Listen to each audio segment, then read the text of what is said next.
दोस्तों स्वागत है आपका अगले पार्ट में। तो इस पार्ट में हम ये देखेंगे कि छठी शताब्दी ईसा पूर्व से राजनीतिक दशा क्या थी। तो आइए हम क्वेश्चन पे चलते हैं। उससे पहले कुछ महाजनपद और उसके आधुनिक काल का स्थल क्या है और उसकी राजधानी कहाँ थी।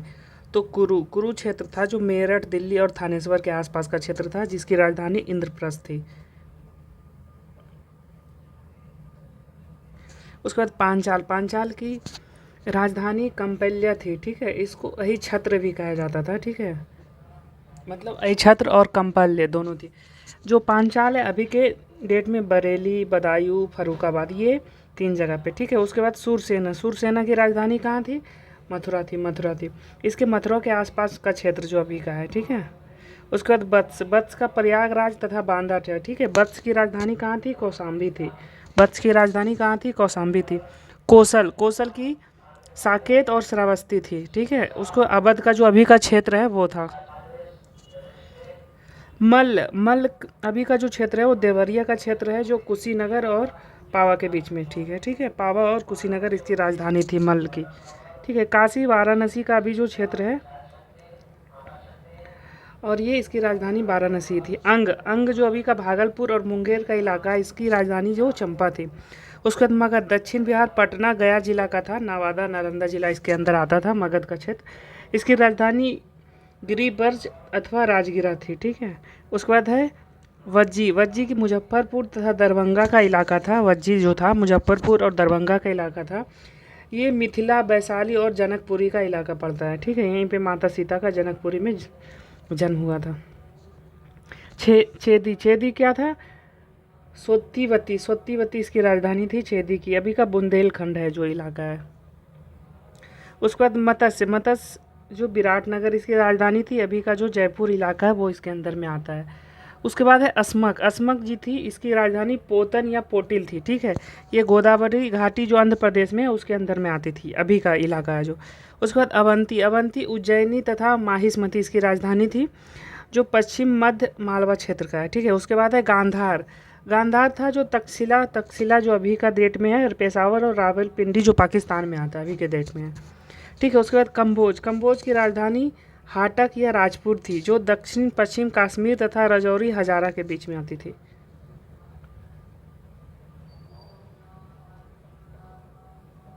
उसके बाद हम क्वेश्चन पे आ जाते हैं दोस्तों। अच्छा, कुछ राजा और उसके शासनकाल का नाम दिया हुआ। उसके बाद सबसे पहला वंश था हर्यक वंश, जिसका राजा का नाम जो मतलब कि इसके जो संस्थापक थे बिम्बिसार थे, हर्यक डायनेस्टी के।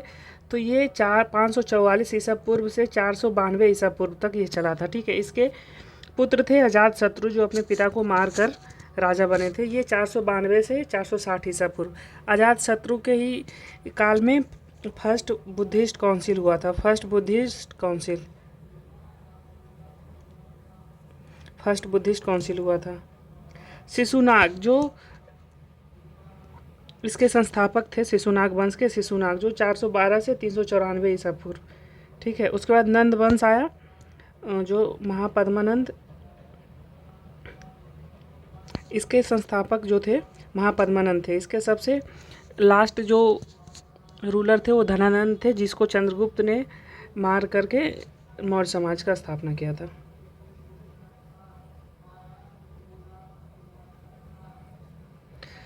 उसके बाद हम आ जाते हैं क्वेश्चन पे।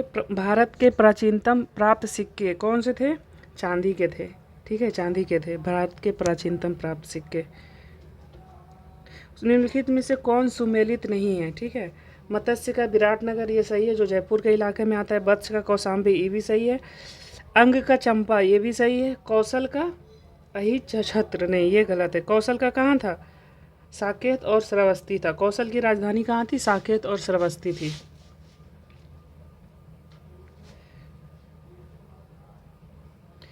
अब सूची फर्स्ट और सूची सेकेंड को सुमेलित करना है। ठीक है, तो अब आपको ये देखना है अजातशत्रु कहाँ का था? मगध का राजा था। ठीक है, तो अब आपको यहाँ से देखना है कि डी का फर्स्ट किस में है, इसमें है और इसमें है, तो ये एलिमिनेट हो गया ये दोनों। ठीक है, उस पर उदयन कहाँ का राजा था? प्रसेनजीत कहाँ का था? अवंती का।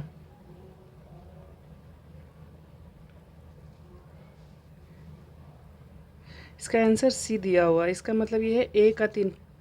प्रोदत्त कहाँ का था? अवंती का था। ठीक है, प्रोदत्त अवंती का राजा था। ठीक है, उसके बाद उदयन कहाँ का था? वत्स का था। ठीक है, उसके बाद प्रसेनजीत कौशल का राजा था। कौशल का राजा था, प्रसेनजीत कौशल का था।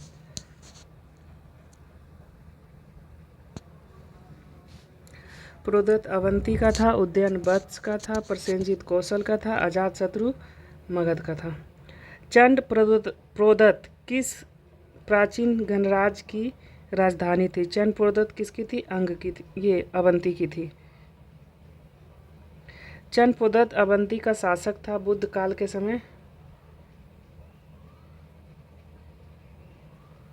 अवंती की राजधानी उज्जैन थी। बिंबिसार के समय मगध के साथ चंड प्रोदत्त का संबंध मैत्रीपूर्ण था।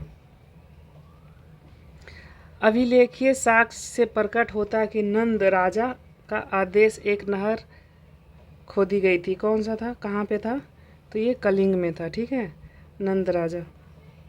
खरबेला के हाथी गुम्फा अभिलेख नंद राजा महापद्मानंद की कलिंग विजय सूचित होती है। इसके अनुसार नंद राजा जिनसेन की एक प्रतिमा उठा ले गया तथा उसने कलिंग में एक नहर का निर्माण कराया था।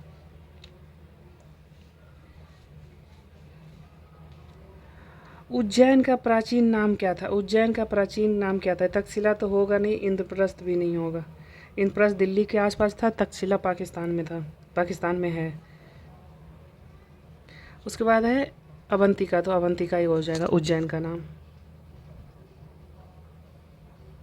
उसके बाद है निम्नलिखित मानचित्र प्राचीन मानचित्र भारत में पाए जाने वाले 16 महाजनपदों में से 4 दर्शाए गए हैं ABCD द्वारा। ठीक है, तो आपको बताना है। ठीक है, अब ये देखिए, ये जो इलाका है ये D। ठीक है, ये क्या है? अंग प्रदेश है। ठीक है, अंग है। ठीक है, ये अंग है। उसके बाद ये, और ये देखिए, ये क्या होना चाहिए? अगर जो विराटनगर है, सूरसेन की विराटनगर, मत्स्य का विराटनगर, ये तो ये तो सी यहाँ पे ये नहीं होगा, आने की ये होगा मत्स्य होगा। उसके बाद ये बी छेदी होगा, और सी ये कौशल, और ये अंग। इसका लेकिन ये मत्स्य, उसके बाद बी क्या है? अवंती है दोस्तों। ठीक है, ये अवंती है। उसके बाद सी क्या है? वत्स है।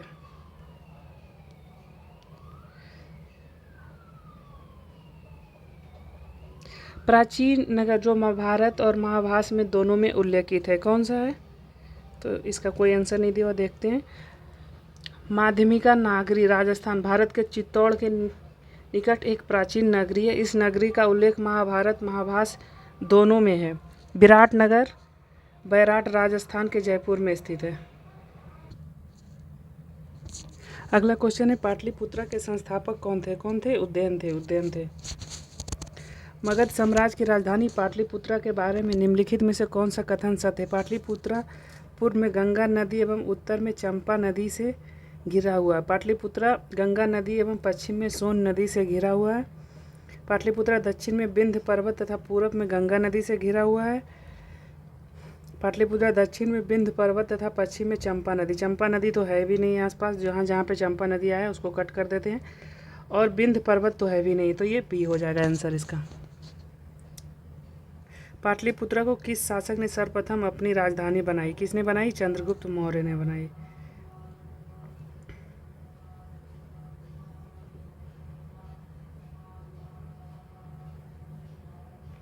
निम्नलिखित में से किस राजा ने पाटलिपुत्रा को बसाया? किसने बसाया? उदयन ने बसाया। उदयन। किस शासक द्वारा सर्वप्रथम पाटलिपुत्र की राजधानी के रूप में चयन किया? किसने किया? उदयन द्वारा। पिछले क्वेश्चन में था कि चंद्रगुप्त, ऑप्शन में नहीं था ना ये, चंद्रगुप्त मौर्य। अगर जो यहाँ पे उदयन रहता तो वो हो जाता, ठीक है, ऑप्शन में, लेकिन ऑप्शन में था ही नहीं, तो अशोक महान नहीं होगा, कनिष्क का कोई लेना देना है, चंद्रगुप्त विक्रमादित्य का कोई लेना देना, तो चंद्रगुप्त मौर्य होगा। उदयन वास बदत की दंत कथा संबंधित है। किससे संबंधित है? उज्जैन से, ठीक है। प्रथम मगध साम्राज्य का उत्कर्ष किस शताब्दी में हुआ था? किस शताब्दी में हुआ था? 6ठी शताब्दी ईसा पूर्व में। ठीक है, 6ठी शताब्दी ईसा पूर्व में हुआ था। निम्नलिखित में से कौन सा एक ईसा पूर्व की 6ठी शताब्दी में प्रारंभ में भारत का सर्वाधिक शक्तिशाली नगर राज्य था? कौन सा था? मगध था। प्रारंभिक गणतंत्र में कौन सा सही नहीं है? तो बुद्ध काल में गंगा घाटी में कई गणराज्यों में अस्तित्व के प्रमाण मिलते हैं, जो इस प्रकार हैं। कपिल वस्तु के शाक्य में भी मिलते हैं, सुमारगिरी के भग्ग में मिलते हैं, अलकप के बुली में मिलते हैं, केशपूत के कलाम में मिलते हैं, रामगंगा के कोलिये में मिलते हैं, कुशीनगर के मल्ल में मिलते हैं, पावा के मल्ल में मिलते हैं, बिपली बिल के मौर्यों में मिलते हैं, वैशाली के लिच्छवी में मिलते हैं, मिथिला के विदेह में मिलते हैं। सो इन सबों में गणराज्य था। विश्व का पहला गणतंत्र वैशाली में किसके द्वारा स्थापित किया गया था? लिच्छवी के द्वारा स्थापित किया गया था, लिच्छवी के द्वारा।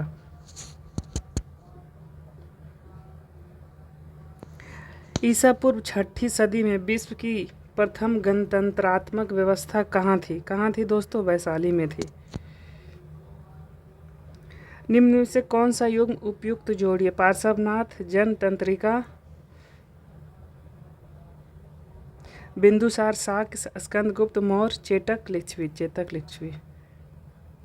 राजा चेतक लिच्छवी गणराज्य के राजा थे। इनकी पुत्री चेलना का विवाह मगध नरेश बिंबिसार से हुआ था। लिच्छवी वज्र संघ की प्रधान वंशों की क्लान में से एक था। 6ठी शताब्दी के पूर्व में 16 महाजनपदों के विषय में निम्नलिखित में से किस बौद्ध ग्रंथ में सूचना मिलती है? किस में मिलती है? अंगुत्तर निकाय में मिलती है। अंगुत्तर निकाय में मिलती है। बौद्ध ग्रंथ अंगुत्तर निकाय। बौद्ध ग्रंथ अंगुत्तर निकाय में 6ठी शताब्दी में 16 महाजनपदों की सूचना मिलती है, जो इस प्रकार है। कौन कौन से हैं 16 जनपद? अंग, मगध, काशी, कौशल, वज्जी, मल, छेदी, वत्स, कुरु, पांचाल, मत्स्य, सूरसेन, अस्मक, अवंती, गांधार, कंबोज। जैन ग्रंथ भगवती सूत्र में 16 महाजनपदों की सूचना मिलती है। 16 महाजनपदों की सूची उपलब्ध है किसमें? अंगुत्तर निकाय में। निम्नलिखित में से कौन एक बुद्ध ग्रंथ जो 16 महाजनपदों का उल्लेख करता है? अंगुत्तर निकाय। 16 जनपदों तथा नाम बौद्ध साहित्य प्रायः निम्नलिखित में से उल्लेखित है। निम्नलिखित में से किन जनपदों का नाम पाणिनि अष्टाध्यायी में उल्लेखित है? किसका किसका है? तो देखते हैं, मगध का है, अस्मक का है और कंबोज का है। छेदी और वत्स का नहीं है। पाणिनि संस्कृत भाषा के सबसे बड़े व्याकरण हुए हैं। इनका जन्म वैयाकरण हुए हैं तत्कालीन उत्तर पश्चिम भारत के गांधार में हुआ है। इनके व्याकरण का नाम अष्टाध्यायी है। अष्टाध्यायी में 8 अध्याय तथा लगभग 400 सूत्र है। पाणिनि ने अपने अष्टाध्यायी में 22 जनपदों का उल्लेख किया है। इनमें मगध है, अस्मक है, कंबोज है, गांधार है, सूरसेन है। बौद्ध ग्रंथ अंगुत्तर निकाय और जैन ग्रंथ भगवती सूत्र में 16 जनपदों की सूची मिलती है। भगवती सूत्र और अंगुत्तर निकाय में 16-16 जनपद का मिलता है। निम्नलिखित में से किन ग्रंथों में प्राचीन भारत के 16 महाजनपदों की सूची मिलती है? अंगुत्तर निकाय में मिलता है और भगवती सूत्र में मिलता है। तो 2 और 4 कहीं पे ऑप्शन है इधर है।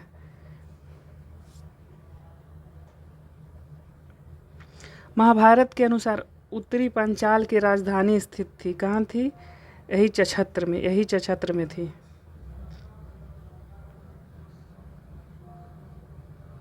16 महाजनपदों के युग में मथुरा इनमें से किसकी राजधानी थी? मथुरा किसकी थी? सूरसेन की राजधानी थी। चंपक किस महाजनपद की राजधानी थी?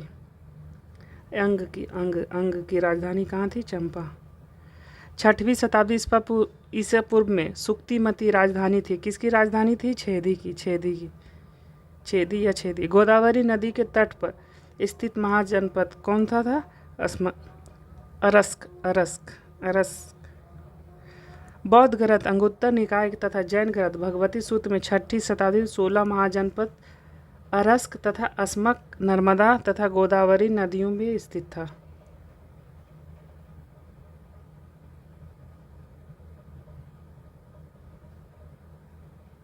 छठी शताब्दी ईसा पूर्व मत्स्य महाजनपद स्थित था। मत्स्य महाजनपद राजस्थान में, उत्तर पश्चिम उत्तर प्रदेश में, बुंदेलखंड में, रोहिलखंड में। तो ये कहाँ था दोस्तों? राजस्थान में था। तो इसका आंसर क्या हो जाएगा? राजस्थान में।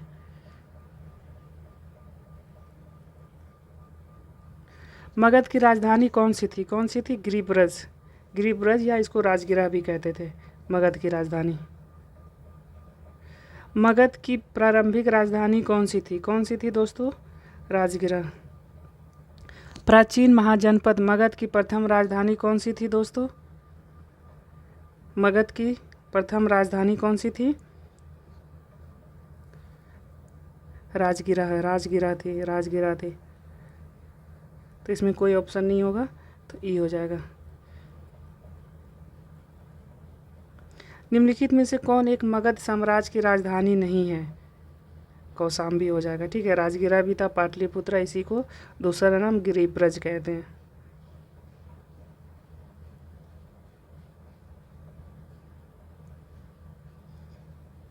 गिरिब्रज, राजगिरा और पाटलिपुत्र प्राचीन काल में क्रमशः मगध साम्राज्य की राजधानी रही है, जबकि कौशाम्बी पर वत्स राज का शासन था। हर्यंक वंश के शासक के दौरान मगध की राजधानी राजगिरा से पाटलिपुत्र स्थानांतरित हुई थी। प्राचीन श्रावस्ती नगर विन्यास की आकृति है। कैसी आकृति है? अर्धचंद्राकार। ठीक है, श्रावस्ती नगर की विन्यास आकृति अर्धचंद्राकार है।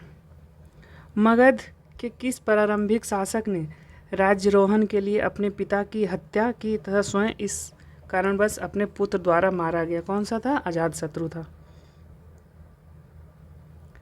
मगध का शासक अजातशत्रु ने 1492 से 1460 ईसा पूर्व अपने पिता हर्यंक वंश के संस्थापक बिंबिसार की हत्या कर दी, राजगद्दी पर बैठा।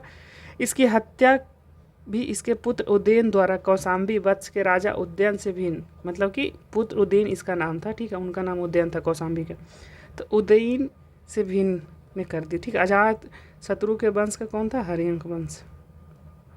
राजकुमार ने अपने पिता की मृत्यु के लिए उत्तरदायी थे। कौन से थे? अजातशत्रु।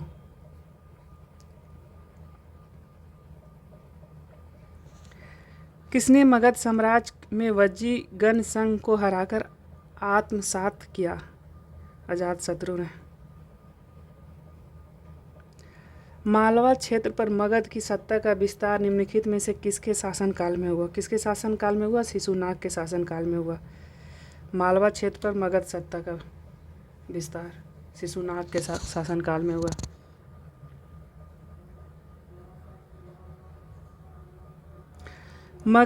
मगध में नंद वंश का संस्थापक कौन सा था? महापद्मनंद।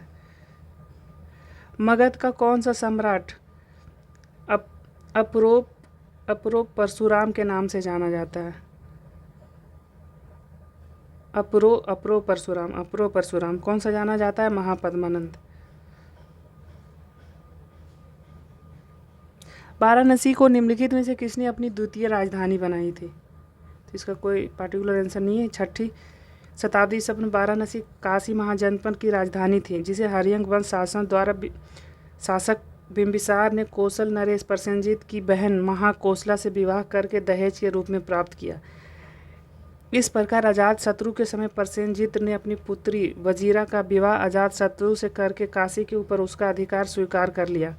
कालांतर में शिशुनाग ने जब गिरिब्रज में अपनी राजधानी बनाई, तो शिशुनाग ने अपनी दूसरी राजधानी वैशाली को बनाई थी, तो उसने अपने पुत्र को वाराणसी का उपराजा नियुक्त किया था। अतः दिए गए विकल्पों में स्पष्ट नहीं है कि वाराणसी की दूसरी राजधानी किसने बनाया।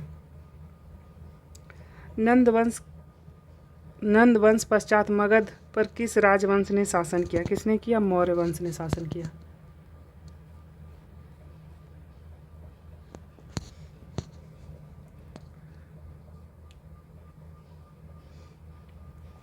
राजा नंद का उल्लेख करने वाला अभिलेखीय प्रमाण क्या है? खरबेला का हाथी गुम्फा अभिलेख।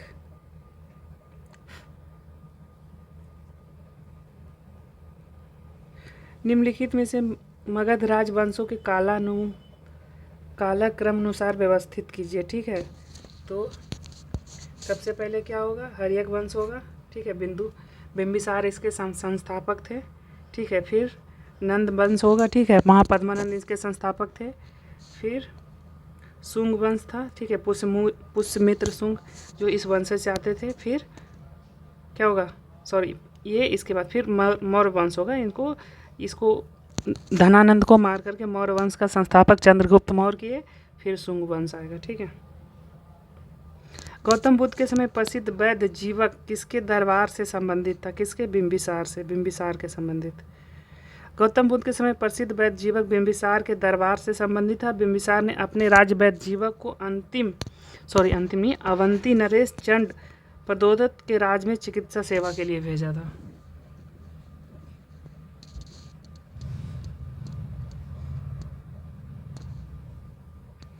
निम्नलिखित कथन ए और बी को पढ़ें तथा नीचे दिए गए कुटुंब में सही उत्तर का चयन करें। विश्व के सभी भागों में ईस्वी पूर्व 6ठी शताब्दी का एक महान धार्मिक उथल पुथल काल था। वैदिक धर्म बहुत जटिल हो चुका था। ये तो सही है, ठीक है, और ये भी सही है। तो ये क्या हो जाएगा? बी हो जाएगा, ठीक है।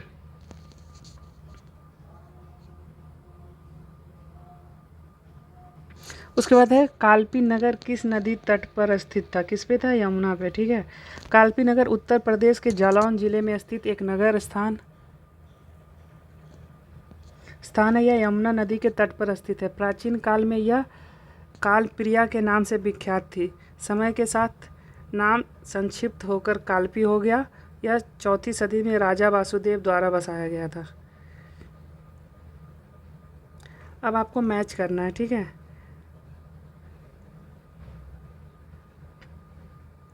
तो कुरु की राजधानी कहाँ थी? इंद्रप्रस्थ थी, ठीक है। कुरु की कहाँ थी? इंद्रप्रस्थ थी। पांचाल की कहाँ राजधानी थी? अहिचछत्र, ठीक है। उसके बाद कौशल की राजधानी कहाँ थी? कौशाम्बी थी। फिर वत्स की कहाँ थी? साकेत थी। तो इसका क्या ऑप्शन हो जाना चाहिए? बी हो जाना चाहिए। कुरु, इंद्रप्रस्थ, पांचाल, अहिचछत्र, कौशल, साकेत, वत्स, कौशाम्बी। फिर से मैच करने का दिया हुआ है, डायरेक्ट आंसर देख लेते हैं। मत्स्य की राजधानी विराटनगर थी। कुरु, इंद्रप्रस्थ, सूरसेना, मथुरा थी। अस्मक, पोतन। निम्नलिखित में कौन सा सुमेलित नहीं है? कंबोज, अस्मक, पोतन ये सही है। सूरसेना, कौशाम्बी ये गलत है। कौशल, श्रावस्ती ये सही है, ठीक है। तो सूरसेना की राजधानी कहाँ थी? मथुरा थी। वर्तमान उत्तर प्रदेश में प्राचीनतम 16 महाजनपद में से कुल कितने जनपद स्थित हैं? कितने? 8 जनपद उत्तर प्रदेश में स्थित हैं।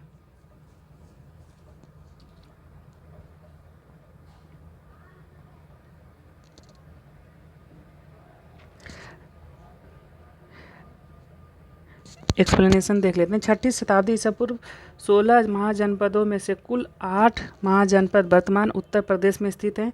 इनके नाम इस प्रकार से कौन है? कुरु, ठीक है, पांचाल, काशी, कौशल, सूरसेन, छेदी, वत्स तथा मल्ल, ठीक है। इन 16 महाजनपदों का उल्लेख बौद्ध ग्रंथ के अंगुत्तर निकाय में किया गया है, ठीक है। अंगुत्तर निकाय जो बौद्ध ग्रंथ का है उसमें किया गया है। निम्नलिखित में से कौन सा कथन प्राचीन भारत की श्रेणी व्यवस्था के बारे में असत्य है? श्रेणी व्यापारियों और कारीगरों की संगठन थी, सही है। उत्पादित वस्तुओं की गुणवत्ता कीमत संबंधित श्रेणी द्वारा निर्धारित किया जाता था, ये भी सही है। श्रेणी अपने सदस्यों को आचरण पर नियंत्रण रखा करती थी, सही है। श्रेणी व्यवस्था मात्र उत्तर भारत में प्रचलित थी, नहीं, ये दक्षिण भारत में भी थी, पश्चिम भारत में भी थी। अब ये हमारा यहीं पे समाप्त होता है, लेकिन कुछ जो छोटे छोटे चैप्टर्स हैं उसको भी मैं इसमें कर लेता हूँ। तो यूनानी आक्रमण देख लेते हैं, ठीक है। तो 6ठी शताब्दी ईसा पूर्व ईरान के कुरूस अथवा साइरस द्वितीय द्वारा 1558 से 1529 ईसा पूर्व हखमानी साम्राज्य की स्थापना की गई, ठीक है। बेहरिस्तून, पर्सिपोलिस तथा नक्श ए रुस्तम अभिलेख द्वारा 522 से 486 ईसा पूर्व के शासनकाल का, ठीक है।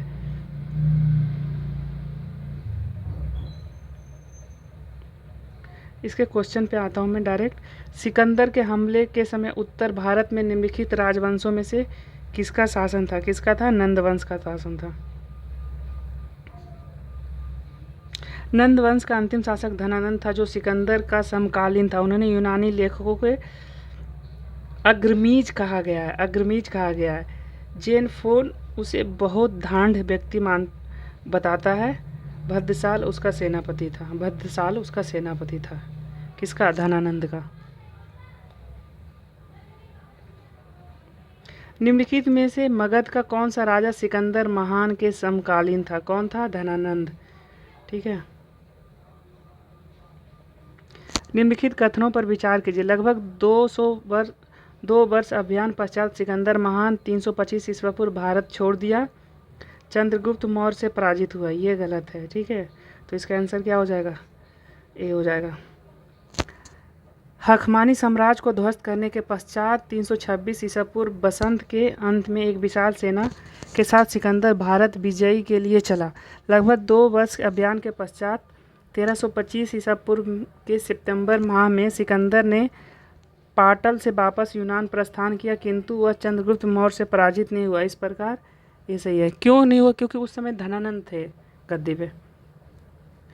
युद्ध भूमि में बड़ी संख्या में सैनिकों के मारे जाने के आहत हो जाने के बाद किस भारतीय गण अथवा राज्य की स्त्रियों ने सिकंदर के विरुद्ध में शस्त्र धारण किया? मरसग। ठीक है। सिकंदर के आक्रमण के समय अस्वक एवं सीमांत गणराज्य था, जिसकी राजधानी मरसग थी। यूनानी लेखकों के अनुसार सिकंदर के विरुद्ध हुए युद्ध में बड़ी संख्या में पुरुष सैनिक मारे जाने के पश्चात यहाँ की स्त्रियों ने शस्त्र धारण किया था।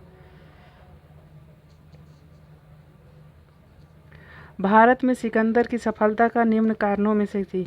उस समय भारत में कोई केंद्रीय सत्ता नहीं था, उसकी फौज बेहतर थी, उसे देशद्रोही शासकों द्वारा सहायता मिली, वह एक अच्छा प्रशासक था। ये तो अभी पता ही नहीं चला, तो बी होना चाहिए आंसर। उस वीर भारतीय राजा का नाम बताइए जिसने सिकंदर को झेलम के तट पर पराजित किया। कौन था? पुरु, जिसको पोरस भी कहते हैं। सिकंदर ने झेलम नदी के तट पर पुरु को पराजित किया, परंतु उसकी वीरता से प्रभावित होकर सिकंदर ने उसे अपना मित्र बना लिया तथा उसे अपना राज्य कुछ नए इलाकों भी प्रदान किया। अपना राज्य भी दे दिया और नया इलाका भी। निम्नलिखित में से कौन सिकंदर के साथ भारत में नहीं आया था? कौन नहीं आया था? डायमेकस सिकंदर के साथ भारत नहीं आया था। स्ट्रैबो के अनुसार सीरिया के राजा एंटियोकस ने डायकेमस नामक अपना एक राजदूत बिंदुसार के राजसभा में भेजा था।